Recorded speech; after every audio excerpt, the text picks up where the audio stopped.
The owner of an Auckland mall says some businesses are not paying their rent, even though she's giving them a 50% discount, and the smaller operators need more help from the government. Glenfield Mall owner Dallas Pendergrast says some of the 115 tenants won't survive the massive restrictions on retail during lockdown and now at alert level 3. She told the Epidemic Select Committee today that small businesses don't want the PM's thanks for toughing it out. They need help like rent subsidies because compassion doesn't pay the bills. Mrs. Pendergrast says some businesses will never reopen and it's costly keeping the mall going, even though it's only partly open. Our overhead is, give or take, $500,000 a month.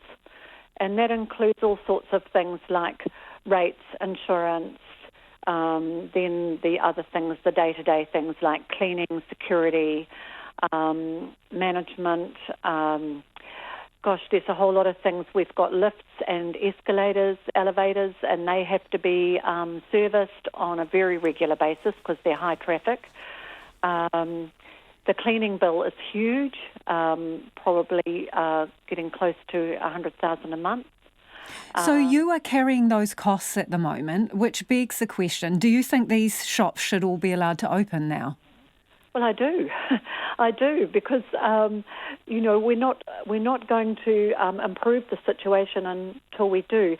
And the longer it lasts, the worse it's going to be for them to open, the harder it's going to be for them to get back on their feet and reopen. I mean, you have to think that there is going to be, and we are planning for, there is going to be a downturn in the number of people that come to the mall.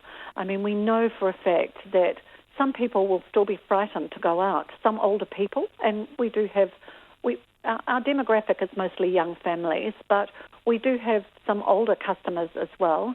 They'll be anxious. And shouldn't they be? Because we're in the middle of a pandemic, so would it really be the right thing to open up all these shops now?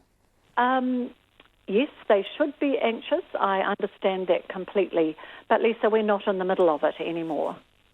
We're over the middle of it. We're well over the middle of it. There's a handful of cases, and most of them, or all of them, are either from overseas or they're from a cluster and they've been traced. There is nobody new popping out of the woodwork. So why are we powering it? Yeah, I suppose the health authorities would say to you that we've had new cases today, and the reason that our numbers are trailing off is because we're keeping the lid on people's movements and we're keeping a lid on the borders. So are we not better to sacrifice some element of the economy in order to preserve the health of our nation? We've already done that. We've already made the sacrifice. And the health of our nation, that is a good topic to raise, because I'm more concerned about the mental health and the stress that these people are going through. That's going to do far more damage than COVID ever did. So what do you think, that it's been overdramatized? I do.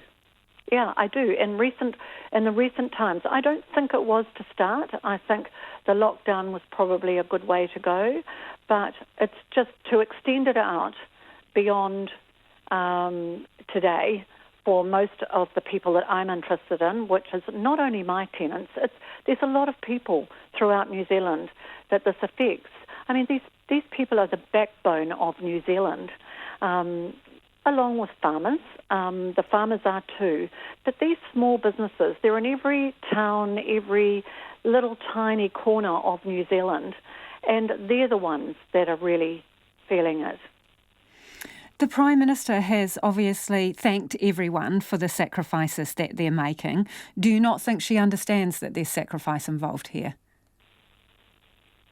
I don't think she understands the enormity of it. I don't think she's got her head around how small business actually operates. What makes you say that?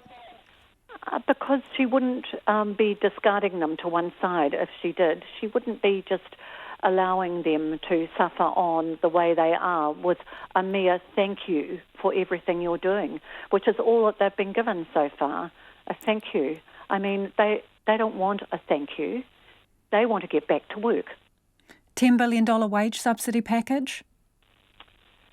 Well, yes, that's been helpful for the people they employ and for themselves, but put it into perspective, it's $585 a week, and a lot of these people have families. I mean, that doesn't even put the food on the table for them, let alone pay for their rent and all their other expenses that everybody has with everyday living.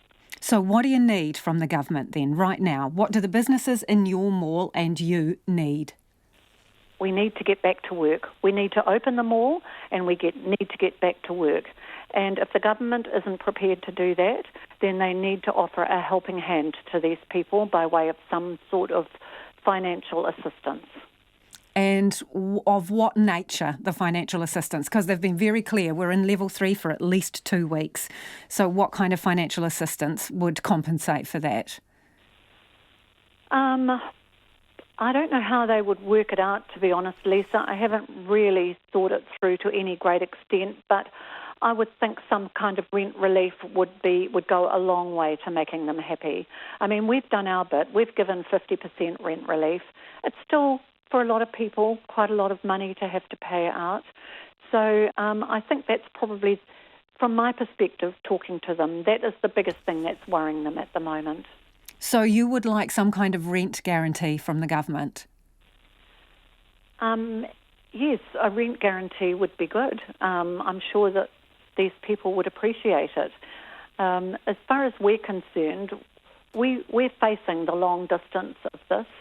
We've got shops that will become vacant. We've got huge costs for releasing these shops that are coming vacant.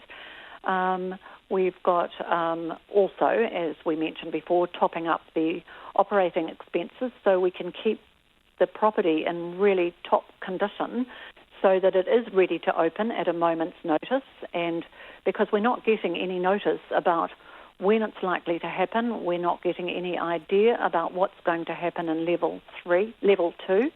I mean, when you think about it, it's only 2 weeks away. We deserve some more information about that too.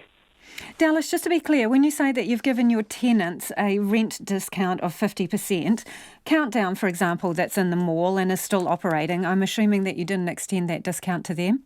No, we didn't. Okay, what about Briscoe's? Well, Briscoe's haven't paid the 50%. So they haven't paid their rent? No. Okay. They've made a very small contribution to part of their operating expenses. Who else is in default in there, of the big names? Warehouse? No, the Warehouse has paid their share. And Farmers?